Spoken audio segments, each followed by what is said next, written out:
SRH టీంలో భారత star ఆటగాళ్లు ఒక్కరూ లేకపోయినా మంచి ఫ్యాన్ బేస్ ఉన్న టీం. అయితే డేవిడ్ వార్నర్ లాంటి వాళ్ళు టీం నుండి బయటకు వచ్చాక అది కొంతవరకు తగ్గింది. అందుకు తగ్గట్టుగానే గత 2 ఏళ్లలో ఎస్ఆర్హెచ్ పర్ఫార్మెన్స్ కూడా ఉండింది. అలా ఈ ఇయర్ ఐపీఎల్లో ఎటువంటి ఎక్స్పెక్టేషన్స్ లేకుండా బరిలోకి దిగిన ఎస్ఆర్హెచ్ ఆర్సీబీ, చెన్నై, ముంబై లాంటి హోరాహోరీ టీంలను ఓడించి హైయెస్ట్ ఎవర్ స్కోర్ ని 2 సార్లు బ్రేక్ చేసి కొత్త రికార్డును సృష్టించింది. అలాగే 2022లో సీజన్ మొత్తంలో 100 సిక్స్లు కొట్టిన ఎస్ఆర్హెచ్ ఈ సీజన్ లో కేవలం 8 మ్యాచ్లలోనే 100 సిక్స్లు బాదింది. ప్రస్తుతం ఐపీఎల్లో చాలా వరకు రికార్డ్స్ అన్ని ఎస్ఆర్హెచ్ పేరిటే ఉన్నాయి.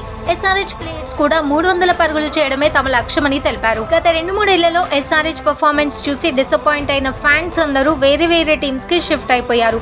అయితే ఈ సంవత్సరం ఎస్ఆర్హెచ్ తనదైన ఆటతో అందరినీ తన వైపుకి తిప్పుకోవడంతో ఈసారి టైటిల్ ఎస్ఆర్హెచ్ దే అని ఫ్యాన్స్ అందరూ చాలా గట్టిగా నమ్మారు. ఈసారి టైటిల్ రేస్ లో ఉంటుందనుకున్న ఎస్ఆర్హెచ్ అలాగే 250కి పైగా పరుగులు 3 సార్లు చేసిన ఏకైక టీం అయిన ఎస్ఆర్హెచ్ 207 పరుగులు, 213 పరుగుల లక్ష్యాలను గత 2 మ్యాచ్లలో ఛేదించలేకపోయింది. నిజానికి ఎస్ఆర్హెచ్ విజయానికి ప్రధాన కారణం టాప్ ఆర్డర్లోని 3 బ్యాటర్లు.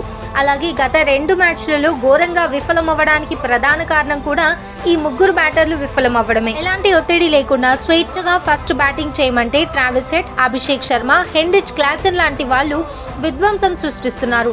కానీ చేజింగ్ అనేసరికి పూర్తిగా తడబడుతున్నారు. లక్ష్య ఛేదనలో టాప్ ఆర్డర్ విఫలమైనప్పుడు మిడిల్ ఆర్డర్ బాధ్యత తీసుకొని టీంని విజయ తీరాలకి చేరుస్తుంది జనరల్ గా.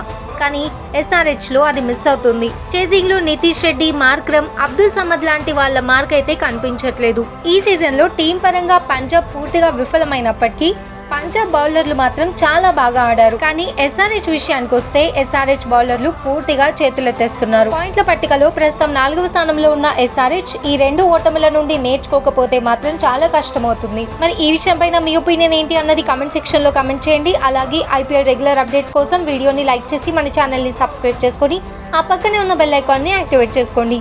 Thank you so much.